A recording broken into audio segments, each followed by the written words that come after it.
إن الحمد لله نحمده ونستعينه ونستغفره ونعوذ بالله من شرور أنفسنا وسيئات أعمالنا من يهده الله فلا مضل له ومن يضلل فلا هادي له وأشهد أن لا إله إلا الله وحده لا شريك له وأشهد أن محمدا عبده ورسوله قال الله تعالى في كتابه الكريم يا أيها الذين آمنوا اتقوا الله حق تقاته ولا تموتن إلا وأنتم مسلمون.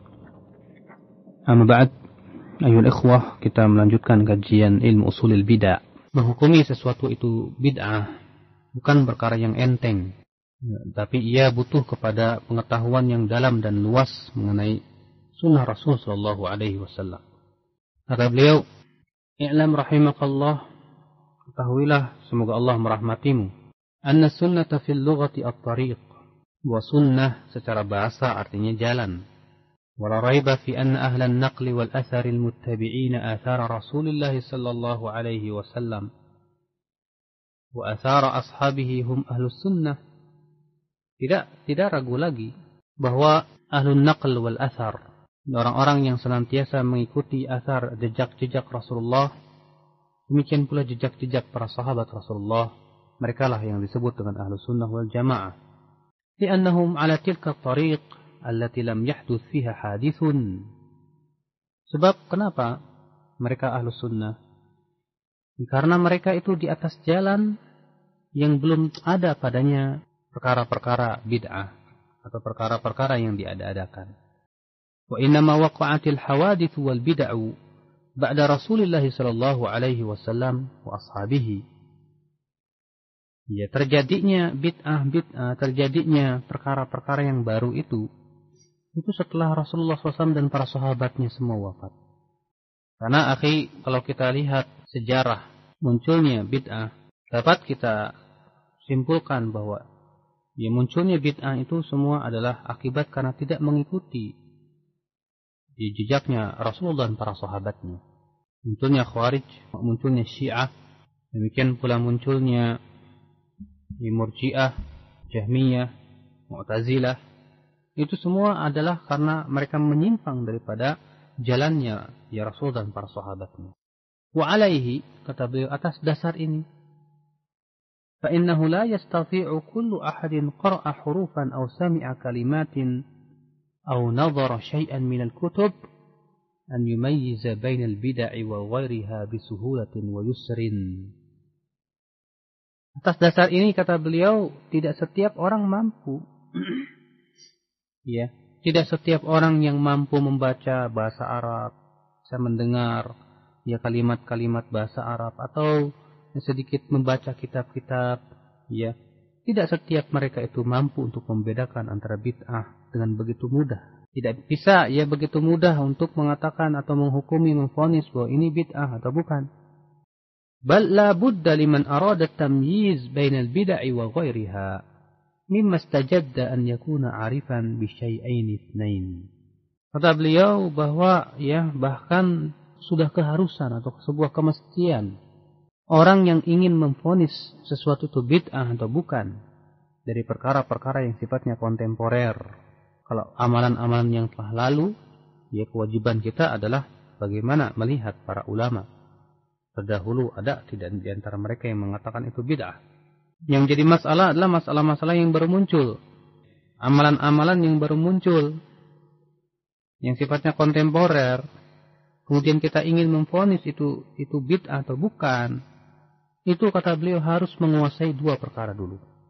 Harus memenuhi dua perkara. Apa itu? Yang pertama, al-awwal, siratu Rasulullah sallallahu alaihi wasallam wa sunnatih, yaitu sirah Rasulullah dan sunnahnya.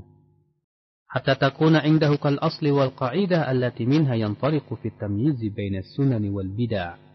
Sehingga pengetahuan yang luas tentang sunnah Rasul sallallahu alaihi wasallam itu menjadi sebuah patokan yang dengan patokan yang kokoh itu dia bisa membedakan antara sunnah dan bid'ah. Kalau orang enggak pernah belajar Sahih Bukhari, Sahih Muslim, Sahih dan Sunan Tirmidzi, Sunan Abu Daud, Nasa'i, Ibnu Majah dan kitab-kitab hadis, bagaimana dia akan menganggap itu sesuatu bid'ah atau dia katakan bahwa ini tidak ada sunnahnya? Maka seorang penuntut ilmu sebagaimana yang diwasiatkan oleh para ulama dalam kitab Ma'alimut Thariq, Ma'alim fi Thariq Talabil Ilm yang ditulis oleh Syekh Sadhan. Di antara wasiat-wasiat yang beliau sebutkan adalah janganlah seorang penuntut ilmu itu cepat untuk mengambil vonis bahwa ini tidak ada sunnahnya, ini tidak ada hadisnya.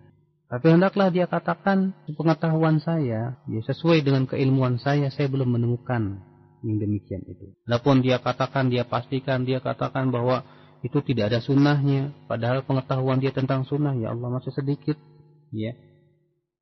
Bisa jadi ia berdusta. Ternyata ketika dia tiadakan dengan begitu tegas, dia katakan tidak ada sunnahnya. Sementara di sana ternyata ada sunnah yang menunjukkan kepada hal itu yang dia tidak ketahui. Bisa jadi ia berdusta atau dia berdusta atas nama Rasulullah SAW. Makanya ketika Syekh Albani rahimahullah menyebutkan sebuah hadis, kemudian ada seorang muridnya berkata, "Hai Syekh, hadis ini dhaif karena tidak ada jalan yang lainnya." Apa kata Syekh? Kata-kata antum, tidak ada jalan yang lainnya bisa jadi. Sementara engkau belum menguasai dan memeriksa semua jalan, bisa jadi itu berdusta. Dari mana kita ketahui tidak ada jalan lainnya? Mungkin saja setelah kita periksa terus, ternyata kita mendapatkan jalan lain daripada hadis tersebut. Di sinilah ikhwatul Islam. Seorang penuntut ilmu tidak boleh tergesa-gesa untuk meniadakan sesuatu. Makanya beliau berkata, syarat yang pertama yang harus dikuasai oleh seorang penuntut ilmu Allah Subhanahu wa taala, harus dikuasai oleh orang yang ingin memvonis sesuatu itu bid'ah, yaitu betul-betul dia menguasai sunnah Rasul sallallahu alaihi wasallam. Kemudian atsani yang kedua, ma'rifatu ilmi usulil bid'ah. ليسهل عليه تطبيق القواعد وتخريج الفروع عن الأصول. Kalau kita sudah mengetahui sunnah secara luas, yang kedua adalah mengetahui dan mendalami serta menguasai ilmu tentang pokok-pokok bid'ah itu sendiri. Sebagai apa? Agar mempermudah praktek dari kaidah-kaidah. Kalau ada orang yang menguasai sunnah Rasul tapi tidak menguasai pokok-pokok bid'ah dan demikian pula kaidah-kaidahnya, maka bisa jadi ia tidak bisa membedakan antara sesuatu itu bid'ah atau bukan. Terkadang ada orang yang berdalil dengan sebuah hadis yang sifatnya umum, untuk membolehkan suatu bid'ah. Orang yang berdalil dengan hadis tentang keutamaan salawat. Man shalla alayya wahidah sallallahu alaihi biha asyra. Barang siapa yang bersalawat kepadaku sekali, maka Allah bersalawat kepadanya 10 kali. Akhirnya apa? Dia dijadikan dalil untuk membenarkan semua salawat-salawat yang ada, yang tidak ada asal usulnya dari Rasulullah sallallahu alaihi wasallam, dengan klaim bahwa itu salawat. Akibat dari apa? Karena tidak fahamnya dia dalam mempraktikkan dalil. Dia kira bahwa kemutlakan suatu dalil itu boleh kita amalkan begitu saja tanpa kemujmalannya ini, tanpa melihat kepada bagaimana tata cara dan prakteknya. Akhirnya dia mengambil dalil tersebut menunjukkan katanya kita ini harus bersalawat kepada Rasulullah, bahwa bersalawat kepada Rasulullah itu adalah merupakan sesuatu yang utama. Al-jawab benar, sahih. Tapi kemudian apa yang terjadi? Dia memahami dari hadis itu, dia bolehnya membuat salawat-salawat sendiri yang tidak ada contohnya Rasulullah SAW. Ini adalah pendalilan yang alil. Membolehkan membuat salawat sendiri dengan berdalilkan sebuah keumuman hadis salawat. Ini jelas tidak benar dan tidak lurus. Sebab kenapa? Para sahabat saja di zaman Rasulullah SAW, mereka itu subhanallah orang yang paling fasih bahasa Arabnya, paling mampu untuk merangkai syair-syair bahasa Arab yang indah. Namun apa kata mereka? Seorang sahabat datang kepada Rasulullah dan hadis itu sahih, dikeluarkan oleh Bukhari dan Muslim. Wahai Rasulullah, kami sudah mengetahui bagaimana cara bersalawat kepada engkau, ya Rasulullah. Terus bagaimana caranya? Kami sudah mengetahui, hai Rasulullah, bagaimana mengucapkan salam kepada engkau. Ya, lalu bagaimana ya Rasulullah? Fa kaifa nusalli alaik? Bagaimana kita bersalawat kepada engkau? Masya Allah. Ya. Bertanya kepada Rasulullah, bagaimana caranya bersalawat kepada engkau ya Rasulullah? Ya, mereka tidak menggubah syair, tidak membuat ya kata-kata yang indah dengan bahasa Arab untuk bersalawat kepada Rasulullah SAW, dan tidak pernah pula mereka memahami dengan suatu yang dengan dalil ya bahwa kita ini disuruh bersalawat kepada Rasulullah. Akhirnya mereka membuat salawat-salawat yang baru yang tidak pernah dicontohkan oleh Rasulullah SAW. Nah, ini jelas, akhi, ya, pendalilan yang alil, yang berpenyakit seperti itu. Karena apa? Karena tidak mengetahui dan tidak memahami daripada kaidah-kaidah usul itu sendiri. Makanya yang menguasai ilmu usulul bid'ah, ya pokok-pokok mengenal bid'ah dan mengetahui pula tentang kaidah-kaidah yang berhubungan dengan masalah itu adalah perkara yang sangat penting sekali. Kemudian beliau berkata, "Walaysa min syakkin anna ma'rifata hadaini al-amrayni wa tamakkun min fahmihima tu'ti talibal ilmi raqaiza qawiyatan yakhruju min khilaliha bi ahkamin thabitatin rasinatin ba'idatin 'an syakki wal khata'i wal irtiyab." Tidak ragu lagi bahwa mengenal atau menguasai dua perkara tadi, ya, menguasai dua perkara tadi dan betul-betul yang memahaminya akan memberikan kepada penuntut ilmu ya sebuah kekuatan. Dari kekuatan itu akan keluar ya hukum-hukum yang kokoh, yang kuat, yang jauh dari keraguan dan kesalahan serta ya ketergelinciran. Nah, ini ikhwatal Islam. Penuntut ilmu yang tidak menguasai sunnah, penuntut ilmu yang tidak pula mengetahui tentang ilmu usulul bid'ah, tidak berhak dia untuk mengatakan ini bid'ah atau tidak. Allahumma kecuali kalau dia sudah tahu ya bahwa para ulama sebelumnya atau para ulama kibar di zamannya telah menghukumi bahwa itu adalah bid'ah, maka kewajiban ya orang-orang awam adalah untuk mengikuti para mujtahidin, para ulama-ulama kibar tersebut. Akhwal Islam. Kemudian ada beberapa contoh yang menunjukkan bahwa ya seseorang yang kurang menguasai sunnah terkadang menganggap sesuatu itu bid'ah padahal bukan bid'ah. Menganggap sesuatu itu ya sunnah padahal bukan sunnah. Di antara contohnya yang disebutkan oleh Al-Imam As-Suyuti dalam Al-Amru bil Ittiba'. Sebuah contoh yang diriwayatkan dari Sa'ad bin Abi Waqqas. Sebuah contoh yang diriwayatkan dari Sa'ad bin Abi Waqqas, semoga Allah meridainya, bahwa ia mendengar seorang laki-laki berkata dalam talbiyahnya, labbaik dzal ma'arij. Ya, dengan tambahan dzal ma'arij. Maka Sa'ad bin Abi Waqqas berkata kepadanya, innallaha dzul ma'arij. Walakin lam nakun naqulu dzalika ma'a nabiyyina sallallahu alaihi wasallam. Allah memang mempunyai ma'arij, ya, yang mempunyai ma'arij.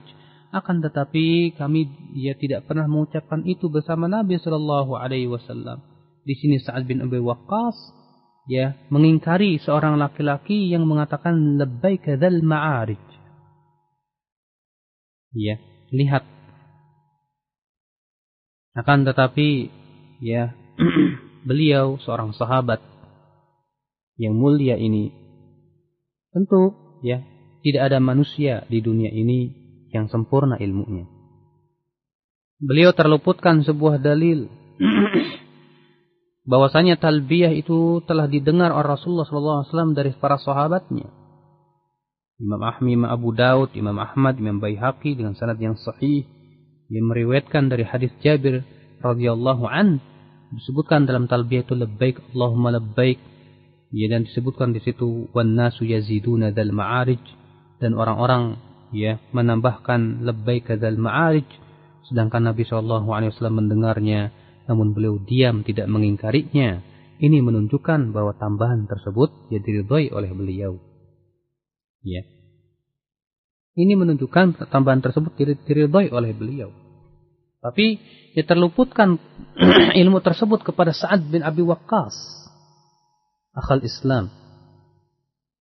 Maka dari itulah betapa pentingnya akhal Islam menguasai sunnah Rasul Sallallahu Alaihi Wasallam sebelum kita memvonis sesuatu itu bid'ah atau bukan. Contoh yang lain yang diriwayatkan Muslim dalam sahihnya dari Ummul Mukminin Sayyidah Aisyah radhiyallahu anha qalat, "Lamma tuwfiya Sa'ad bin Abi Waqqas, arsala azwajun Nabi sallallahu alaihi wasallam an yamurru bi janazatihi fil masjid. Fa yusallina alaihi fa fa'alu." Tatkala Sa'ad bin Abi Waqqas meninggal dunia, istri-istri Nabi sallallahu alaihi wasallam yang mengirimkan orang agar jenazah Sa'ad itu dibawa ke masjid agar mereka bisa mensolatkan Sa'ad bin Abi Waqqas. Maka mereka pun melakukannya. Ya. Fawqifa bihi ala hijrihinna yusallina alaih. Di mana jenazah itu disimpan dekat kamar-kamar mereka supaya mereka bisa mensolatkannya. Maka apa yang terjadi, sampailah kabar itu sampailah sebuah kabar kepada para istri Rasulullah bahwa orang-orang mencela perbuatan itu, katanya. Mereka mengatakan bahwa mensolatkan jenazah di masjid itu bid'ah, katanya. Ya, katanya solat jenazah dalam masjid itu bid'ah. Dan katanya di zaman Rasulullah tidak pernah jenazah itu disolatkan di masjid. Ya, sehingga terdengarlah hal itu ke telinga Aisyah radhiyallahu anha.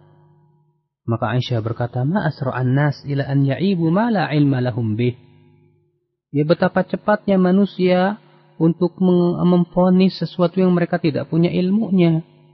Abu alaina an yumarra bi janazatin fil masjid. Mereka mencela kami, ya, agar jenazah itu dimasukkan ke masjid. Wallahi ma shalla Rasulullah sallallahu alaihi wasallam ala Suhail ibn Bayda wa akhihi illa fi jawfil masjid. Demi Allah, kata beliau, Rasulullah sallallahu alaihi wasallam tidak mensolatkan Suhail bin Bayda dan saudaranya kecuali di dalam masjid. Lihat, ya, Aisyah radhiyallahu anha mengingkari perkataan orang-orang yang begitu cepat memvonis itu bid'ah. Di sini ikhwatal Islam. Maka dari itulah orang yang belum menguasai sunnah Rasul tidak berhak untuk mengatakan sesuatu itu bid'ah. Akan tetapi di sini tanbih, ada sedikit peringatan, akhi a'azzani Allah wa iyyakum. Perkataan penjelasan kita tadi bukan kemudian boleh dijadikan dalih oleh orang yang berbuat bid'ah, ya. Kemudian berdalih ketika ada orang yang mengingkari bid'ahnya dan berkata, "Kamu itu belum menguasai sunnah Rasul kok sudah berani memvonis itu bid'ah." Ya, barangkali di sana ada sunnah yang kamu tidak ketahui. Ya. Nah, di sini adalah ikhwatal Islam, sebuah sikap yang salah juga. Kalau memang ternyata para ulama telah menegaskan bahwa itu adalah perkara yang bid'ah, dan mereka adalah orang-orang yang kuat keilmuannya, yang dalam keilmuannya, dan telah memenuhi dua syarat tadi, kewajiban kita adalah mengikuti para ulama. Ya, banyak orang-orang awam, mereka jatuh ke dalam dua perkara yang saling bertentangan. Dari satu sisi mereka mudah jatuh ke dalam bid'ah yang telah tegas para ulama mengatakan itu adalah bid'ah, perkara yang tidak pernah diajarkan, tidak pernah dilakukan Rasulullah, tidak pula para sahabat, tidak pula para tabi'in, tidak pula para tabi'un tabi'in. Di lain pihak mereka pun mudah pula untuk memvonis orang sesat, memvonis sesuatu itu bid'ah dan yang lain. Itulah memang, akhi, kalau yang berbicara itu orang-orang yang bodoh, jauh daripada ilmu, pasti yang keluar itu yang aneh-aneh, ajaib. Ikhwatal Islam, a'azzani Allah wa iyyakum. Makanya di sini beliau memperingatkan, wala budda huna min tanbihin muhimmin lahu silatun bihadzal mabhath. Harus kita berikan peringatan yang penting di sini yang berhubungan dengan pembahasan ini. وهو ما يذكر عند الحكم على مسألة أو مسألة ما بالابتداء أو حتى بالخطأ. Ya, yaitu yang apa-apa yang disebutkan ketika kita menghukumi, ketika ya ada vonis pada suatu masalah bahwa itu adalah bid'ah atau sebuah kesalahan. Anna katsiran minal mukhalifin yaz'umuna anna du'ata sunnah yantaqisuna al-a'immatal madin. Ya, apa katanya orang-orang yang menyimpang itu, yang mereka itu berbuat bid'ah, ketika kita vonis bahwa itu adalah bid'ah, langsung menuduh, wah kalian ini kok melecehkan para ulama ya. Wastahinuna bil ulama isabiqin, katanya kita ini dianggap apa, melecehkan para ulama terdahulu. Ya. Akhirnya mereka mengatakan, wa dzalika anna minhum ya'nuna du'ata sunnah man yaqulu muqarinan nafsahu bi ulaika al-a'immah wal ulama nahnu rijalun wa hum rijal kama za'amu wala bi'sa ma za'amu. Ya, kata beliau bahwa mereka menuduh kita mensejajarkan diri dengan para ulama. Demikian katanya klaim, padahal tidak demikian. Akhi, permasalahan apabila suatu permasalahan itu adalah yang di zaman dahulu. Sebagian ulama ada yang menganggap itu bukan bid'ah. Sebagian ulama mengatakan itu bid'ah. Bagaimana kita harus lakukan? Apakah kita katakan, oh kamu punya ulama, saya juga punya ulama? Ya. Tidak demikian keadaannya. Yang ditunjukkan oleh dalil-dalil dari Al-Quran dan Sunnah Rasul Sallallahu Alaihi Wasallam, kewajiban kita kalau berselisih, lihat ya dalil-dalilnya, lihat, ya pahami benar, bukan dengan apa fanatik buta dan hawa nafsu ya akhi. Ya, jangan hanya karena yang mengucapkan bid'ah itu di luar kelompok kita, kemudian kita ya serang habis. Ikhwatal Islam azani Allah wa iyyakum. Ya. Para du'atus sunnah, alhamdulillah, ya'rifuna lil ulama qadrahum. Mereka tahu kedudukan ulama. Mereka menghormati para ulama. Mereka menjaga hak para ulama, alhamdulillah. Mereka senantiasa menghormati para ulama. Mereka senantiasa mendengungkan sabda Rasulullah sallallahu alaihi wasallam, ya laisa minna man lam yarham saghirana wa yuwaqqir kabirana wa ya'rif li'alimina haqqa. Bukan dari golongan kami orang yang tidak ya menyayangi yang lebih muda, tidak menghormati yang lebih tua, dan tidak mengetahui hak para ulama. Bukan dari golongan kami. Ya alhamdulillah, du'atus sunnah senantiasa menghormati para ulama. Akan tetapi mereka alhamdulillah ya'rifuna anna al-miqyas fima yuqarrib ila Allah laisa ar-rujulah aw adh-dhukurah. Mereka tahu bahwa ukuran atau tolak ukur kita, parameter kita dalam perkara yang mendekatkan diri kepada Allah bukan fulan bin fulan, bukan pula ulama fulan dan ulama fulan, tapi tidak. Memang ulama harus kita hormati, sahih. Tapi untuk menilai sesuatu itu kebenaran, bukan hanya semata dengan pendapat ulama, la.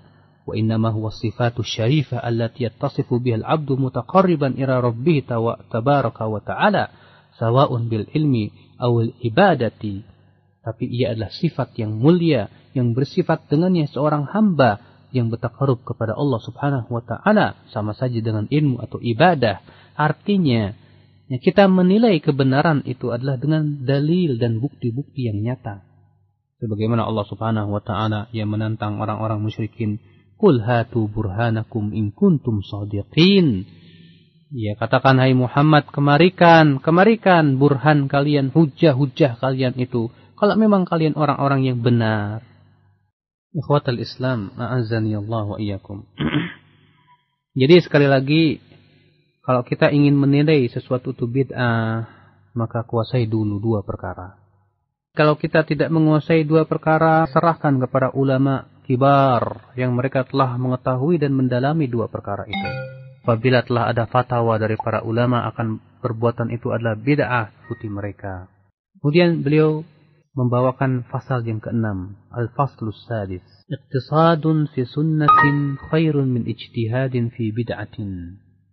Bahwa ia berlaku sederhana dalam sunnah itu lebih baik daripada bersungguh-sungguh di dalam bid'ah. Kata-kata ini adalah kata-kata yang diucapkan oleh beberapa sahabat, di antaranya Abu Darda, demikian pula Abdullah bin Mas'ud, sebagai disebutkan dalam Syarah Usul I'tiqad Ahlussunnah wal Jamaah, demikian pula kitab Sunnah Ibnu Nasr dan Ibana Ibnu Battah. Juga disebutkan dari Ubay bin Ka'ab dalam kitab Al-Hajjah wal fi Bayanil Mahajjah, jilid 1 halaman 111 dengan lafaz وَإِنَّ اقْتِصَادًا فِي سَبِيلٍ وَسُنَّةٍ خَيْرٌ مِنْ اجْتِهَادٍ فِي خِلَافِ سَبِيلٍ وَسُنَّةٍ فَانْظُرُوا أَنْ يَكُونَ عَمَلُكُمْ إِنْ كَانَ اجْتِهَادًا أَوْ اقْتِصَادًا أَنْ يَكُونَ ذَلِكَ عَلَى مِنْهَاجِ الْأَنْبِيَاءِ وَسُنَّتِهِمْ صَلَوَاتُ اللَّهِ عَلَيْهِمْ. Kata Ubay bin Ka'ab, sesungguhnya berlaku sederhana dalam sunnah lebih baik daripada bersungguh-sungguh tetapi tidak sesuai dengan sunnah. Maka lihatlah oleh kalian amalan kalian itu, apabila itu kesungguhan atau sebuah kesederhanaan, hendaklah sesuai di atas minhajnya para nabi dan sunnah mereka salawatullahi alaihim. Subhanallah akhi, ya. Sebuah kata-kata yang berhak untuk ditulis dengan tinta emas. Ya, kita berlaku ya biasa-biasa saja dalam beribadah kepada Allah, tapi di atas sunnah itu lebih baik daripada ada orang sungguh-sungguh ibadah tapi semuanya bid'ah. Sebab akhi, ya, orang yang tidak sesuai dengan sunnah Rasul pasti akan ditolak.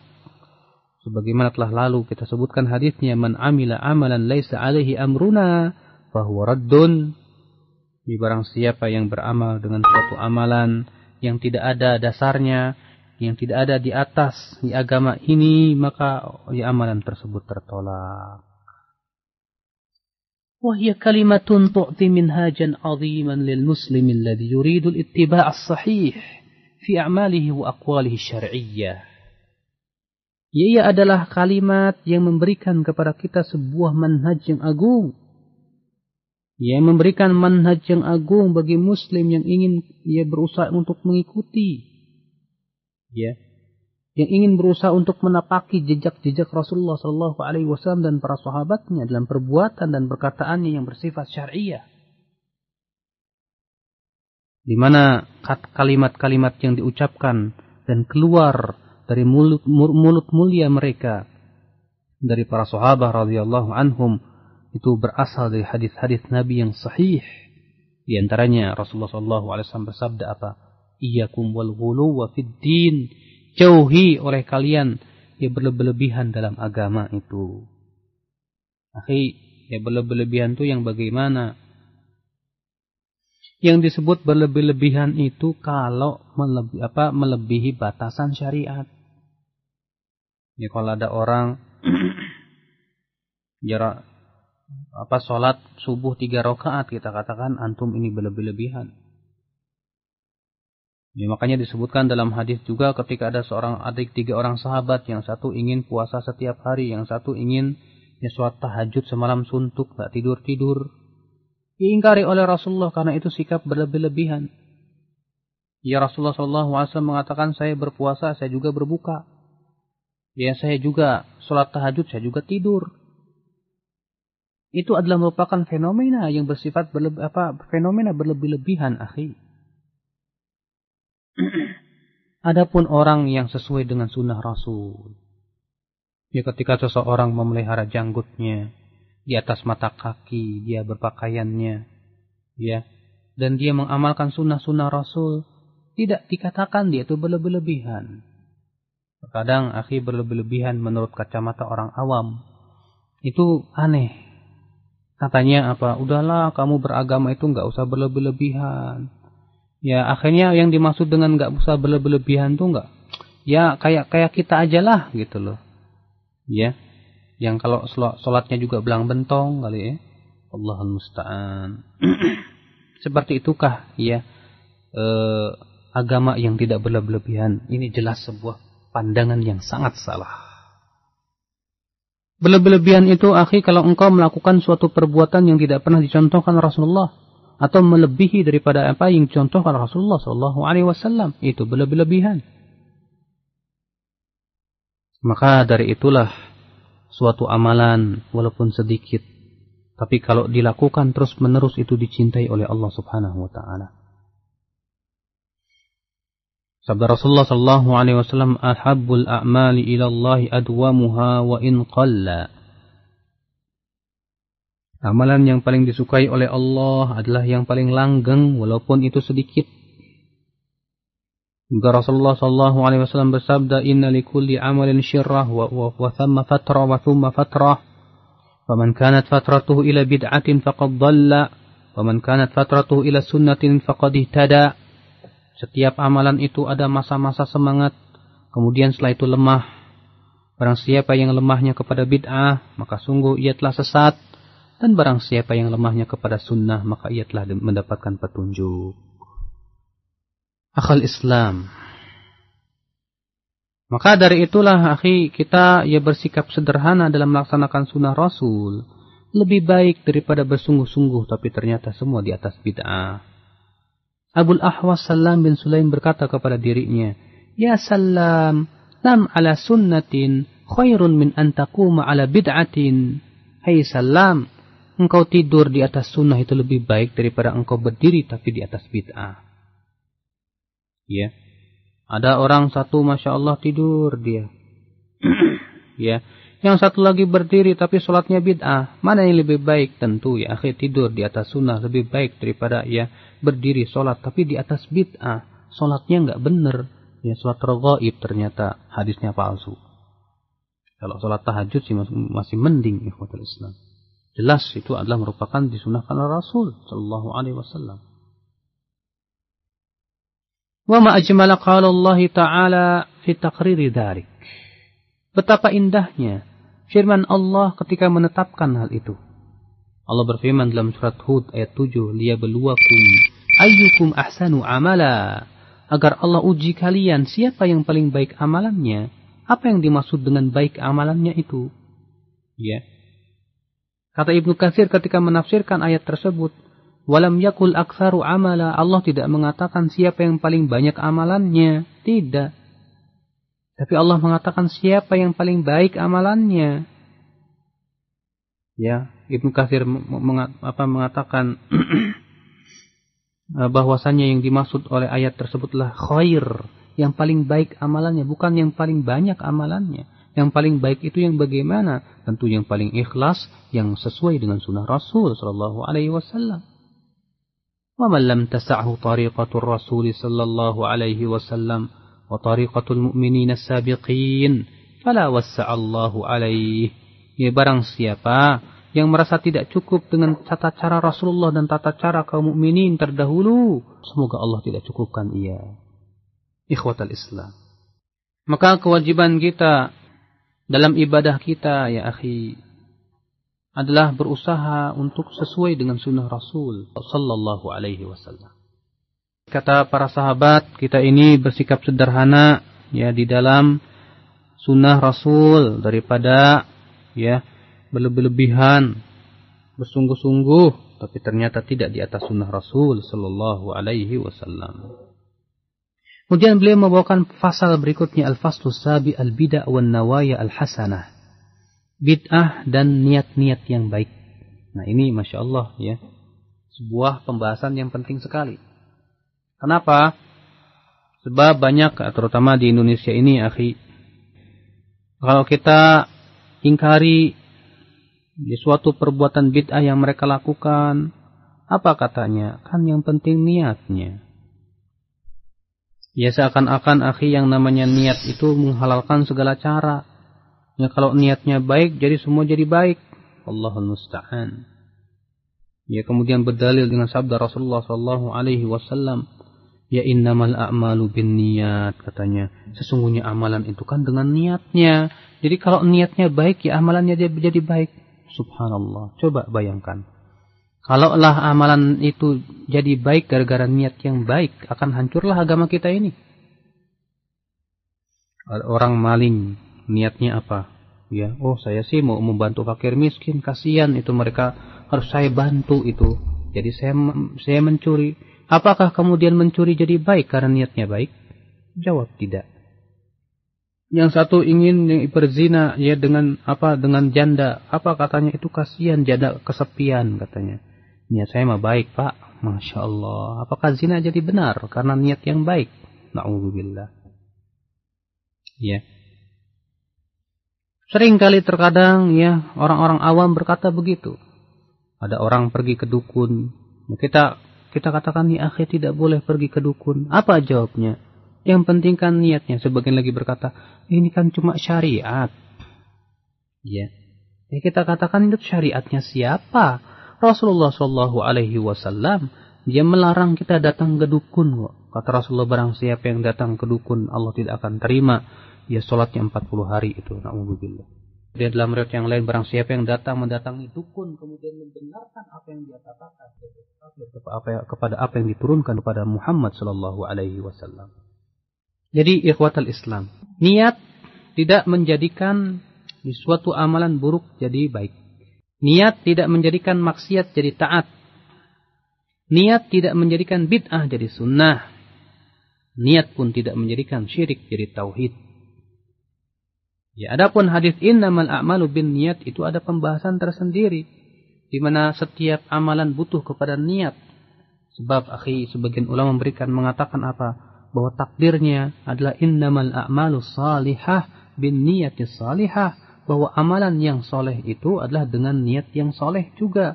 Artinya, ya niat yang soleh, kalau amalan yang enggak soleh, tetap saja tidak menjadikan amalan itu soleh. Demikian pula amalan yang soleh tapi niat yang enggak soleh pun juga tidak jadi amalan soleh. Ikhwatal Islam, a'azzani Allah wa iyyakum.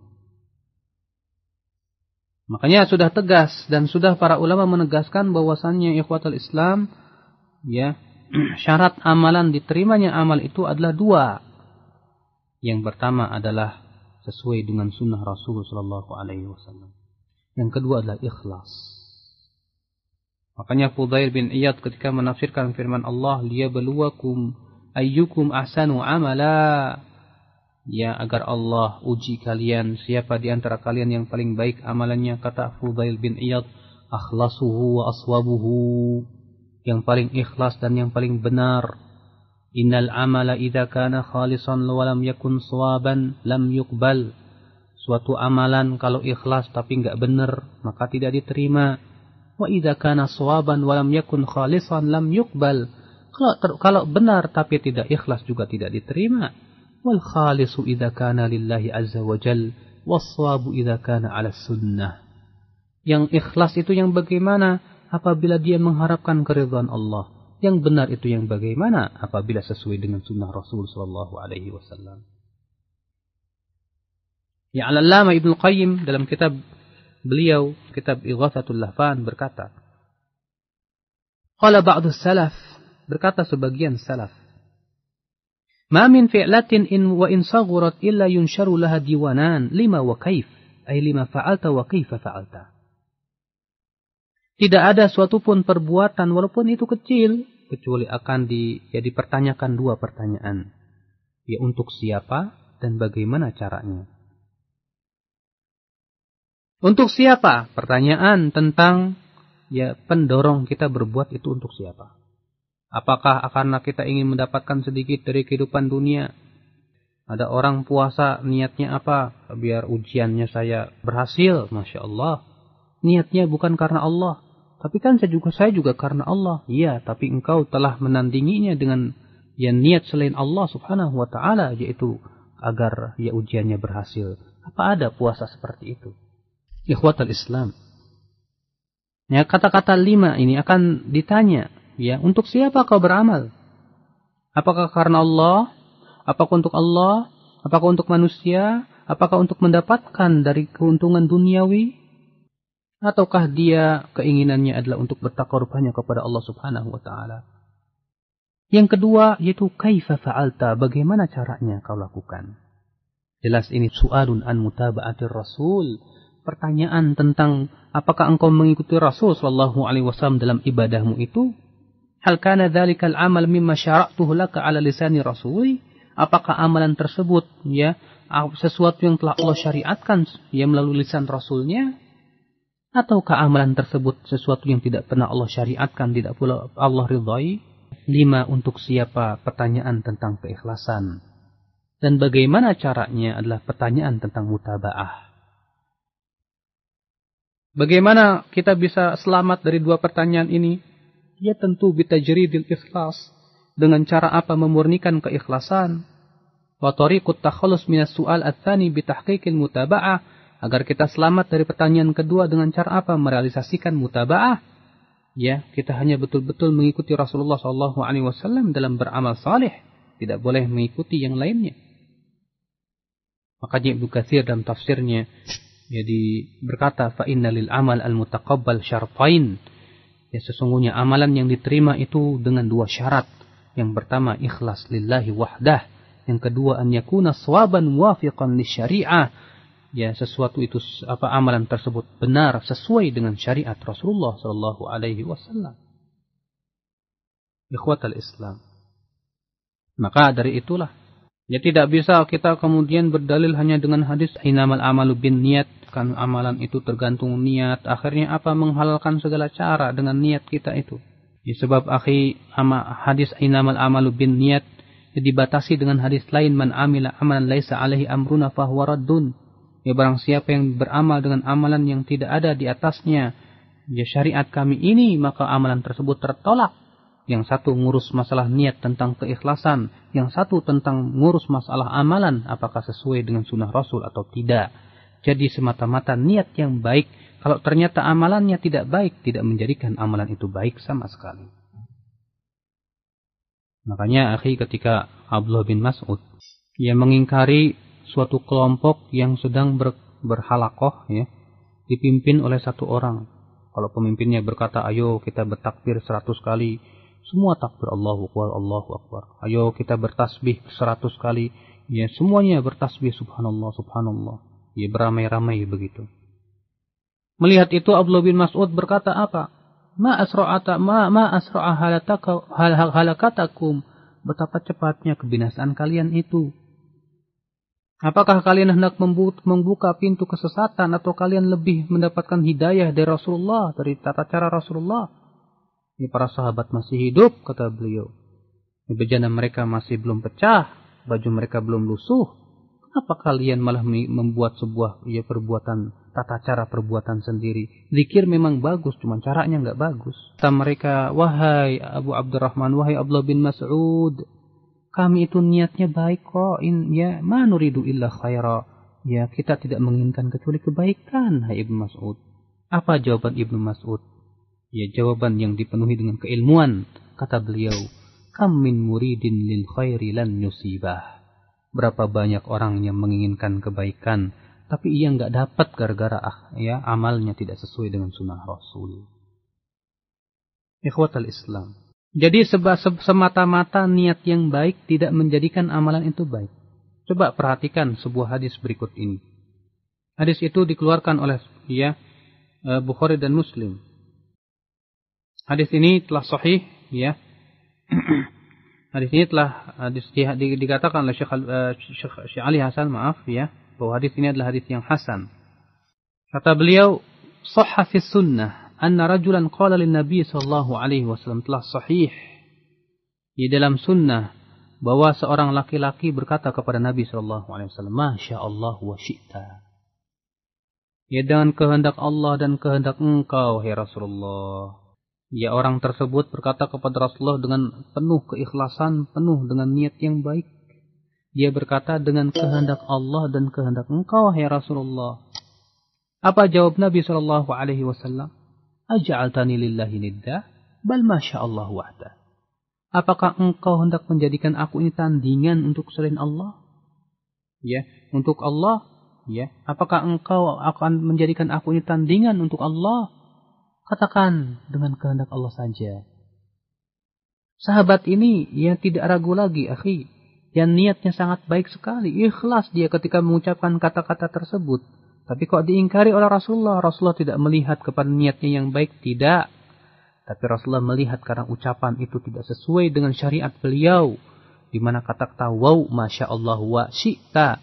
Wa di sini yang mempunyai makna kesetaraan seakan-akan kehendak Allah sama dengan kehendak Rasulullah? Ikhwatal Islam, a'azzani Allah wa iyyakum. Maka sekali lagi, niat yang baik tidak menjadikan perbuatan baik gara-gara niat yang baik. Niat yang baik tidak menjadikan maksiat jadi taat. Niat yang baik tidak menjadikan bid'ah jadi sunnah. Niat yang baik tidak jadikan syirik jadi tauhid, tidak sama sekali. Ya, niat yang baik ya menjadikan amalan baik kalau ternyata amalan tersebut sesuai dengan sunnah Rasul sallallahu alaihi wasallam. Ini saja yang bisa sampaikan, mudah-mudahan yang saya sampaikan ini bisa memberikan kepada kita ya pemahaman yang benar terhadap agama kita ini. Bagaimana kita beribadah kepada Allah Subhanahu wa taala.